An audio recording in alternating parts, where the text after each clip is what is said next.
Good morning, students. In 12th economics, we are learning the lesson 9 fiscal economics. In that lesson, already you have learned so many concepts that public revenue, under public revenue, two types of revenue, taxable revenue and non-taxable revenue. In the last class, you have learned tax and non-tax revenue.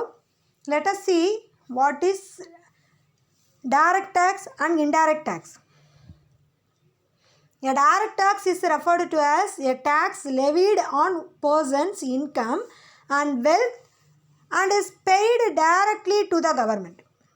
A direct tax is referred to as a tax levied on person's income and wealth and is paid directly to the government. Directா கவர்மெண்ட்டுக்கு நம்ம செலுத்தக்கூடிய tax தான் direct tax.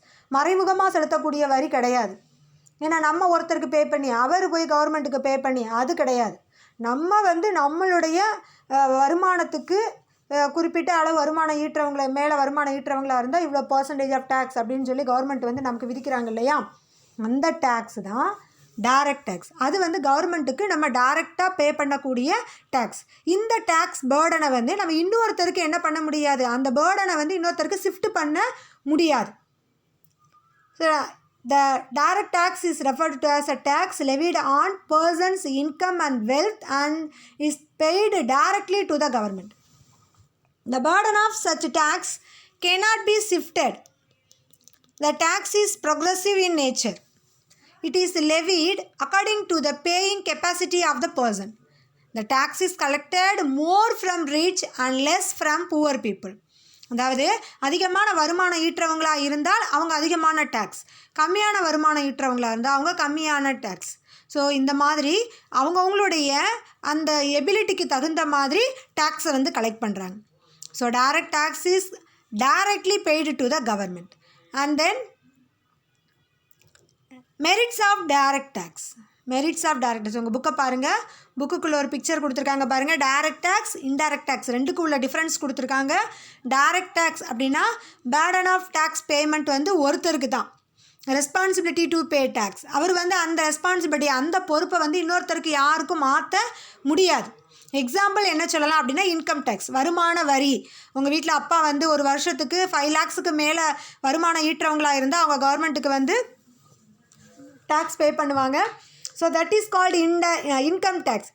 When you earn income, you are responsible for the tax payment and you also have the burden. And then indirect tax. Indirect tax அப்படின்னா the ultimate burden of tax payment purchaser. மொதல் பே பண்ணுறவங்க யார்? Purchaser பே பண்ணுறாரு. ஆனால் அதுக்கு முன்னாடி அந்த டேக்ஸை யார் பே பண்ணியிருப்பா? சேல்ஸ் பண்ணுற சேல்ஸ்மேன் இல்லை அந்த மேனுஃபேக்சரிங் கம்பெனி அவங்க பே பண்ணியிருப்பாங்க. அவங்க பே பண்ண அந்த டேக்ஸை அந்த பொருளை விற்று அவங்க மக்கள்கிட்ட இருந்து கலெக்ட் பண்ணுறாங்க. So this is called indirect tax. Responsibility to pay tax shopkeeper. இந்த டேக்ஸை சேல்ஸ் டேக்ஸை நம்ம கட்டணுன்ற அவசியம் கிடையாது. ஷாப்கீப்பர் அவர் கவர்மெண்ட்டுக்கு கட்டிடுவார். Example GST. இப்போ GST goods and service tax அப்படின்ற கீழே எல்லா டேக்ஸுமே வந்துருச்சு. நம்ம எந்த பொருளை வாங்கினாலும் அந்த பொருளில் ஜிஎஸ்டி இருக்கும். அந்த ஜிஎஸ்டி ஷாப்கீப்பர் மூலமாக கவர்மெண்ட்டுக்கு இன்டைரக்டாக போயிடும். So that tax is called indirect tax. Then merits of direct tax. What are the merits? Equity. Direct taxes are progressive. That is, rate of tax varies according to the tax base. Tax பேஸுக்கு தகுந்த மாதிரி அந்த tax எப்படி ஆகும்னா progressive ஆகும். Rate of tax கூடிக்கிட்டே வித்தியாசப்படும். For example income tax satisfy the canon of equity. அதாவது வருமானம் 5 லட்சத்துக்கு மேலே வருமானம் ஈட்டுறவங்களுக்கு ஒரு டேக்ஸு, அதே மாதிரி மூத்த குடிமக்களாக இருந்தால் அவங்களுக்கு ஒரு டேக்ஸு, அதே senior citizen, super senior citizen இந்த மாதிரி இருந்தால் அவங்களுக்கு ஒரு டேக்ஸ். அப்போ அந்த டேக்ஸ் பேஸுக்கு தகுந்த மாதிரி அவங்களுடைய டேக்ஸபிள் அமௌண்ட் வேரி ஆகுது. That is equity. Then சர்டன்டி. Canon of certainty can be ensured by the direct taxes. For example, an income tax payer knows when and what rate he has to pay income tax. எப்போ பே பண்ணணும், எவ்வளோ டேக்ஸை பே பண்ணணும் அப்படின்ற விவரம் வந்து அந்த certainty, அந்த உறுதித்தன்மை வந்து அந்த டேக்ஸ் பேயருக்கு கண்டிப்பாக தெரிஞ்சிருக்கும். அதாவது டைரக்ட் டேக்ஸ் பே பண்ணுற அந்த இன்கம் ஏர்னிங் பர்சனுக்கு. So certainty and elasticity. Direct taxes also satisfy the canon of elasticity. Elasticity அப்படின்னாலே என்ன அர்த்தம் அப்படின்னா ஃப்ளெக்சிபிள் அப்படின்னு அர்த்தம். Income tax is income elastic in nature. வருமானத்துக்கு தகுந்த மாதிரி அது வந்து சுருங்கும், விரியும். வருமானம் கம்மியாக இருந்தால் சுருங்கும், வருமானம் அதிகமாக இருந்தால் விரியும். That is elasticity. And income level increases, the tax revenue to the government also increases automatically. Then economy. The cost of collection of direct taxes is relatively low. The taxpayers pay the tax directly to the state. கவர்மெண்ட்டுக்கு அவங்க வந்து tax authorities அந்த ஒரு ஆஃபீஸில் போய் அவங்களுடைய taxable அமௌண்ட்டை டைரெக்டாக போய் பே பண்ணிடுறாங்க. ஸோ இதுக்காக நமக்கு ஆகிற செலவு கவர்மெண்ட்டுக்கு வந்து ரொம்ப ரொம்ப கம்மி. So economy, these are the merits of direct tax.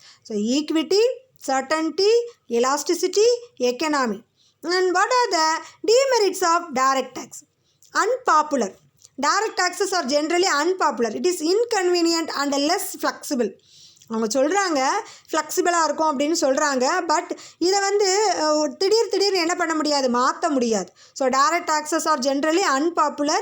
It is inconvenient and less flexible. Productivity affected. According to many economists, direct tax may adversely affect productivity. அதாவது டைரக்ட் டேக்ஸ் அதிகமாக கட்டுறதுனால ப்ரொடக்டிவிட்டி வந்து பாதிக்கப்படுது, மேனுஃபேக்சரர்ஸோடைய ப்ரொடக்டிவிட்டி பாதிக்குது அப்படின்னு சொல்கிறாங்க. என்னென்னா, citizens are not willing to earn more income because in that case they have to pay more tax. அதிகமான வருமானம் ஈட்டணும் அப்படின்னா அதிகமான டேக்ஸை கட்டணும் அப்படின்றதுனால மக்கள் வந்து அதிகமான வருமானம் ஈட்டணும் அப்படின்னு நினைக்க மாட்டேங்கிறாங்களாம். And then inconvenient. The taxpayers find it inconvenient to maintain accounts, submit returns and pay tax in lump sum. அதாவது இது வந்து மக்கள் கரெக்டாக அவங்களுக்கு வந்து ஈஸியானதா அந்த டேக்ஸபிள் அமௌண்ட்டை பே பண்ணுறதுக்கு கன்வீனியண்ட்டாக இல்லை அப்படின்னு சொல்கிறாங்க. அதாவது எதுனா அக்கௌண்ட்ஸை மெயின்டைன் பண்ணுறது, ரிட்டர்ன்ஸை சப்மிட் பண்ணுறது, அந்த லம்ப் சம்மாக டேக்ஸை பே பண்ணுறது, இதெல்லாம் வந்து இன்கன்வீனியண்ட்டாக இருக்குது அப்படின்னு சொல்கிறாங்க. அண்ட் டேக்ஸ் எவேஷன், அதாவது வரியில் வந்து தப்பிக்கிறாங்க. அதாவது வருமானத்தை கம்மியாக காமிச்சு பிளாக் மணியை சம்பாதிச்சுட்டு டேக்ஸை வந்து கம்மியான அளவில் தான் கவர்மெண்ட்டுக்கு கட்டுறாங்க. So the burden of direct tax is so heavy the tax payers always try to evade taxes. அந்த டேக்ஸ் கட்டுறதுலேருந்து அவங்க தப்பிக்கணும்னு பார்க்குறாங்க. So this ultimately leads to the generation of black money which is harmful to the economy.